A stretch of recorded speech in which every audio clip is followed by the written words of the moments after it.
വണക്കം മക്കളെ. അങ്ങനെ നമ്മൾ അണ്ണൻ വീണ്ടും ജയിലിലേക്ക്. എന്താടാ ഇതിനൊരു പരിധിയില്ലേ? അടുത്ത കേസ് ബലാത്സംഗ കേസ്, പീഡന കേസ്, ബലാത്സംഗ കേസ്, കഞ്ചാവ് കേസ്. പുള്ളിക്കാർക്ക് പോലീസ് സ്റ്റേഷനിൽ ഇറങ്ങിക്കാറാൻ മാത്രമേ സമയം. പാട്ടുപാടും അകത്താവും. ഇത് തന്നെ പുള്ളിന്റെ പരിപാടി. 2 മാസം മുമ്പാണ് പീഡന കേസിൽ പ്രതിയായത്. അവര് പറയുന്നത് പല സ്ഥലത്ത് കൊണ്ടുപോയി പീഡിപ്പിച്ചു എന്ന് പറയുന്നു. എന്നാ പിന്നെ ഒരു സ്ഥലത്ത് കൊണ്ടുപോയി പീഡിപ്പിക്കുമ്പോൾ മനസ്സിലാവില്ല അത് പീഡനാന്ന്. അപ്പൊ പിന്നെ എന്താ കേസ് കൊടുക്കാത്തത്? എനിക്ക് ഇതിനെ കുറിച്ചൊന്നും പറയില്ല. അതിൽ തന്നെ മനസ്സിലാവും ഇതെന്തോ ഉടായ്പുണ്ട്. എന്റെ ഈ ബിഗ് ബോസിലുണ്ട് ഈ വർഷം സെലക്ഷൻ നല്ലതാണോ? എല്ലാവരും മൊത്തം അനീസല്ല ഷമ്മീസ്. ബിഗ് ബോസിൽ പോയി മലമറിച്ച് വെച്ചോനാന്ന് പറയുന്നത്. ബൈ ദ വേ ഇത് ബിഗ് ബോസിൽ പോയി കപ്പ് കിട്ടിയ ഒരു പ്ലെയറാണ് പറയുന്നത്. ബിഗ് ബോസ് സീസൺ 6 വന്നുകൊണ്ട് എല്ലാരും പ്രാക്കി കൊല്ലാന്ന് ഇയാളെ പണി. അതുക്കും മേലെ കിട്ടും. എന്റെ ഈ മനസ്സിലെ ഇവളുടെ സൗണ്ട് പോണം, തൊണ്ട പോണം, വോയിസ് ഉണ്ടാവില്ല ലൈഫില്. എന്നിട്ട് അതൊരു ഷമ്മീസിനെ കുറ്റം പറയുന്നു. ഇത് കണ്ടിട്ട് എനിക്കൊരു കാര്യം മനസ്സിലായി. ഇന്റർവ്യൂവിൽ പോയി കഴിഞ്ഞാൽ എന്ത് വിവരക്കേട് നിങ്ങൾക്ക് വിളിച്ചു പറയാൻ പറ്റും. സെലക്ഷൻ നല്ലതാണോ? എല്ലാവരും മൊത്തം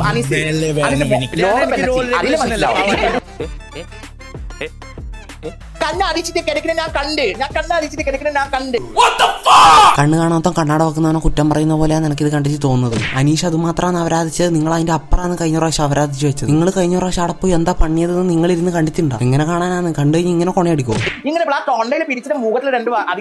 കഴിഞ്ഞ പ്രാവശ്യം ബിഗ് ബോസ് കണ്ടിട്ട് ഞങ്ങൾക്ക് നിങ്ങളെ കണ്ടിട്ട് അങ്ങനെയൊന്നും നല്ല ചെയ്യാൻ തോന്നിയത്. തേക്കാത്ത ചുമരനെ പിടിച്ച് ഉറക്കാനാ തോന്നിയത്. അമ്മാതിരി അപരാധാണ് നിങ്ങൾ അടക്കന്ന് കാണിച്ചത്. അല്ലെങ്കിൽ നിങ്ങളോട് പറഞ്ഞ എന്താ കാര്യം? കണ്ട വ്യൂസിനോട് ചോദിച്ചൊക്കെ എങ്ങനെ ഉണ്ടായിരുന്നു.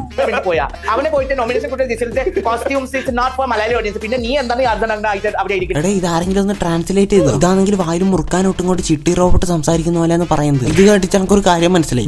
മുന്നോ ഇതല്ലാണ്ട് ഞാനും വേറൊന്നും കേൾക്കുന്നില്ല. ഞാനിത് നിങ്ങൾക്ക് എങ്ങനെ പറഞ്ഞുതരാനാണ്? ഇത് കണ്ടിട്ട് എന്തെങ്കിലും മനസ്സിലാവണ്ടേ? എന്താണ് അനുമോൾ അതിന്റെ പേര്? പ്ലാച്ചി. എന്താ അങ്ങനെ പേരിടാൻ കാര്യം? ഇതില് ഒരു പേര് കണ്ടു, പ്ലൂഞ്ചി എന്നായിരുന്നു പേര്. അപ്പൊ ഞാൻ പ്ലാൻ ചെയ്യുന്നത് പാവേന്റെ പേര് പ്ലൂഞ്ചി എന്നായിരുന്നു പേര്. അത് മാറ്റി ചപ്പിളി എന്നാക്കി. ഇത് കേട്ട് കഴിഞ്ഞ ഓഡിയൻസ് നിന്നെ അടിച്ച് പ്ലച്ചിന് ആക്കും. ഒരു പാവേനെയും കൊണ്ടിട്ട് ക്യൂട്ട്നെസ് ടൂറും എഴുതുന്നു 24/7. അത് പിന്നെ എല്ലാ സീസണിലും അങ്ങനെയൊന്നും ഉണ്ടാവും. ഒരു പാവേനെയും കൊണ്ട് ക്യൂട്ട്നെസ് ടൂറും എഴുതാൻ നടക്കുന്ന ഒരു പെണ്ണ്. ഇത് കണ്ടിട്ട് ഓഡിയൻസ് വാവ് ക്യൂട്ടായിട്ടുണ്ടല്ലോ അങ്ങനെയൊന്നും പറയില്ല. മോന്തെ അടിച്ച് പ്ലച്ചനെ ആക്കും. പാപ്പം കഴിച്ചോടി ഇന്നലെ നിന്നെ കുളിപ്പിച്ചു. ഇനി ഒരാഴ്ച ആയിട്ട് കുളിപ്പിക്കാമേ. ഇനി ഒരാഴ്ച കഴിഞ്ഞ് കുളിപ്പിക്കാം കേട്ടാ. നിങ്ങളിത് കാണണം 30 വയസ്സിന്റെ കളിയാണ് കളിക്കുന്നത്. എന്നിട്ട് ഒരു കിഡിനെ പോലെ ആക്ട് ചെയ്യാന്നിട്ട് കുറച്ച് ഞാൻ പറയാം ആരും എന്നെ റെസ്പെക്ട് ചെയ്യുന്നില്ല. ഇങ്ങനെ ക്യൂട്ട്നെസ് ടൂർമെഴി കളിച്ചു കഴിഞ്ഞാൽ പിന്നെ ആരും റെസ്പെക്ട് ചെയ്യാനാണ്? ഇത് കണ്ടിട്ട് ക്യൂട്ടായിട്ടല്ല തോന്നുന്നത്, ഓക്കാനം വരുന്നത്. ഇവിടെ അധികം സംസാരിക്കാത്ത കുട്ടിയാണോ? അപ്പൊ എന്തെങ്കിലും സംസാരിക്കാൻ മാത്രമെന്ന് പറഞ്ഞത്. പക്ഷെ ആ ബിഗ് ബോസ് വീടെടുത്ത് തലതിരിച്ചു വെച്ചു. എന്റെ ചങ്ങായി വായി തുറക്കാൻ പറഞ്ഞതാണ്. ഒരു പാട്ട് വരെ പാടിക്കൊടുത്തു. നമ്മളെല്ലാരും കൂട്ടത്തിൽ കാണും ഇങ്ങനെ ഒരു പെണ്ണ്. കാണാൻ നല്ല ലുക്കായിരിക്കും, പക്ഷെ വായി തുറന്നാ പോയി. റൈന ഫാത്തിമേന്റെ ശിവീടിന്റെ ശബ്ദം ഇതിന്റെ തൊണ്ടയിലേക്കും കൂടി വന്നെന്നാ തോന്നുന്നത്.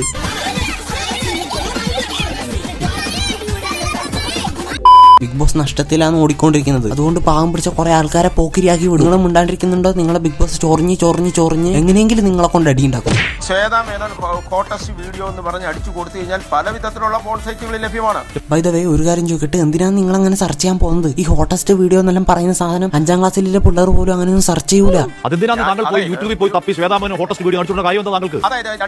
പ്രായപൂർത്തിയാകാത്ത 2 പിള്ളേര് ഈ ഒരു സംഭവം കണ്ടത് എന്റെ ശ്രദ്ധയിൽപ്പെട്ടത് കൊണ്ടാണ് ഞാൻ ഇത് ചെക്ക് ചെയ്യും. ഇതുമായിട്ട് ബന്ധപ്പെട്ട പരാതിയായിട്ട് ഞാൻ പോയതും അതുകൊണ്ട് തന്നെയാണ്. നോട്ട് എ പോയിന്റ് പോൺ സൈറ്റിൽ സെർച്ച് ചെയ്തെന്നാണ് ഇയാൾ പറയുന്നത്. നൈസായിട്ട് തുണ്ടിരുന്ന് കണ്ട് എന്നിട്ട് അത് പിടിക്കുന്നതായപ്പോ ഏതോ ഒരു പ്രായപൂർത്തിയായ പിള്ളേരെ തലയിലേക്ക് വെച്ചു കൊടുത്തു. അല്ല നിങ്ങൾ പറഞ്ഞല്ലോ പിള്ളേർ കാണുന്നത് കണ്ടെന്ന്. അല്ല പിള്ളേർ കാണുന്നത് കണ്ടിട്ട് നിങ്ങൾ എന്തിനു പോൺ സൈറ്റിൽ പോയിട്ട് സെർച്ച് ചെയ്തു? ശ്വേതാമേനന്റെ മറ്റേ വീഡിയോ എവിടെയോ കണ്ടെന്നും പറഞ്ഞിട്ട് ഇയാൾ കൊണ്ട് കേസും കൊടുത്തു. ഊമ്പിയല്ലോ എന്നാണ്. എന്നിട്ട് അതെടുത്ത് ഏതോ പ്രായപൂർത്തിയായ ചെക്കന്റെ തലയിലും വെച്ചു കൊടുത്തു. വീണ്ടും ഊമ്പിയല്ലോ എന്നാണ്. താങ്കൾ ഈ അശ്ലീല വെബ്സൈറ്റ് കാണുന്ന ഒരാളാണോ? അല്ല. അല്ലെങ്കിൽ പിന്നെ എന്തിനാണ് നിങ്ങൾ ഈ പോൺ സൈറ്റിൽ പോയി ഇങ്ങനെ സെർച്ച് ചെയ്യുന്നത്? ലോജിക്കാണ് ഇതില്. പിന്നെ എങ്ങനെയാണ് താങ്കൾക്ക് ഈ പരാതിയിൽ ഒരു കുന്ന് ലിങ്ക് നമുക്ക് കൊടുത്തിട്ടുണ്ട് എന്ന് പറഞ്ഞാൽ നമുക്ക് വായിക്കാൻ പോലും ഉറപ്പ് തോന്നുന്ന ഒരു കുന്ന് ലിങ്കുകൾ ഞാനൊന്ന് എന്റെ ഫോൺ തുറക്കാൻ നോക്കി. ഫോൺ തുറക്കുന്നത് കാരണം അറിയോ? അത് രാജ്യത്ത് ബാൻഡ് ലിങ്കുകളാണ്. താങ്കൾക്ക് എങ്ങനെയാണ് രാജ്യത്ത് ബാൻഡായ ഈ പറയുന്ന അശ്ലീല ലിങ്കുകൾ കയറി ഇതൊക്കെ കാണാൻ പറ്റുന്നതാണ് താങ്കൾക്ക് മാത്രം? മാർട്ടിൻ വേനാച്ചേരി മാർട്ടിൻ VPN പിന്നെ ഊമ്പാനാണോ എന്ന് പറയാനും പറ്റില്ല. ഓക്കെ 2 കുട്ടികൾ കാണുന്നത് നിങ്ങളെ ശ്രദ്ധയിൽപ്പെട്ടത് വരെ ഓക്കെ. പിന്നെ അത് കഴിഞ്ഞിട്ട് എന്തിനും നിങ്ങൾ പോൺ സൈറ്റിൽ പോയിട്ട് ഹോട്ട് വീഡിയോ സെർച്ച് ചെയ്ത്? ഇയാൾ തന്നെ പറയുന്ന ഇയാൾ അങ്ങനെ സെർച്ച് ചെയ്തിട്ടില്ല. ഇയാൾ വീണ്ടും പറയുന്ന ഇയാൾ അങ്ങനെ പോയി സെർച്ച് ചെയ്തു. ഇയാൾ പറയുന്ന ഇയാൾ കണ്ടിട്ടില്ല. ഇയാൾ കുറച്ച് കഴിയുമ്പോൾ പറയുന്ന ഇയാൾ കണ്ടിട്ടുണ്ട്. ഏതിലെങ്കിലും ഒന്നിലും ഉറച്ച് ഇപ്പോഴത്തെ ചെറിയ പിള്ളേർക്ക് ഹൈടെക് ആയിട്ടാണ് സെർച്ച് ചെയ്യുന്നത്. അതിന്റെ ഇടയിൽ ഒരു പോങ്ങം വന്നിട്ട് പറയുന്ന ഹോട്ടസ്റ്റ് വീഡിയോ വന്ന് ഇതൊന്നും പിള്ളേർ കണ്ട കളിയാക്കിച്ചിരിക്കും നിങ്ങളെ നോക്കിയിട്ട്. പിള്ളേർ പോലും ഇങ്ങനെയൊന്നും സെർച്ച് ചെയ്യൂല. താങ്കൾ ഇത് കുത്തിയിരുന്ന് കണ്ടിരുന്നു? അതെ. കുറ്റബോധം തോന്നി പരാതി കൊടുത്തതാണെന്ന് തോന്നുന്നു. ഇപ്പൊ മഴയെല്ലാം മാറി ഭയങ്കര ചൂട്. അങ്ങനെ ഞാൻ ഫ്ലിപ്കാർട്ടിൽ നിന്ന് ഒരു ഫാൻ ഓർഡർ ചെയ്തതാണ്. പക്ഷെ കിട്ടിയ സാധനം ഇതാണ്. ഇതിന് നല്ല കറക്കാൻ നല്ല കാറ്റാണ്. പക്ഷെ ഫ്യൂല് വേണ്ട, ഇലക്ട്രിസിറ്റി വേണ്ട. എന്നാൽ നിങ്ങൾ കാറ്റും കൊണ്ടോണ്ടിരിക്കും. അപ്പൊ ഞാൻ പോകുന്നു. ബൈ.